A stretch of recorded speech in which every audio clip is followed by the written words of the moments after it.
Guys, প্রথমে টিকটকের এই ভিডিওটি দেখো, এরপর এর ফানি কমেন্ট পড়বো। So let's go. আমি তো রাজনীতি বুঝি না। আমি আওয়ামী লীগকেও ভালোবাসি, বিএনপিরও ভালোবাসি, সবাইরে ভালোবাসি।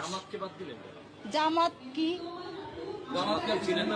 শুনছি আর কি, দেখি নাই। লিজেন্ডের দৃষ্টি আকর্ষণ করছি। জামাত ইসলাম আসলে তো শুটিং করতে দিবে না কাউরে, কিন্তু আমাদের টাকাগুলো আটকে আছে, ওগুলো উঠাবো। দরকার হলে ধার্মিক ছবি বানাবো। चलिए शुरू करते हैं। এক পিস বের করে রাখছেন কেন? গলার নেকলেসটা কেমন জানি লাগছে। বুঝো না এই ব্যাপারটা। কেউ কি খেয়াল করছো বুকের লেখার উপর? কন্ডম কপালে। এটাকে আইনের আওতায় আনা হোক। গলার হারটা সেই। জয় বাংলা, তোরা আমার মাইন্ড সামলা। বাচ্চার খাবারটা ঢাকেন। আজ গরিব বলে গালি দিতে পারলাম না।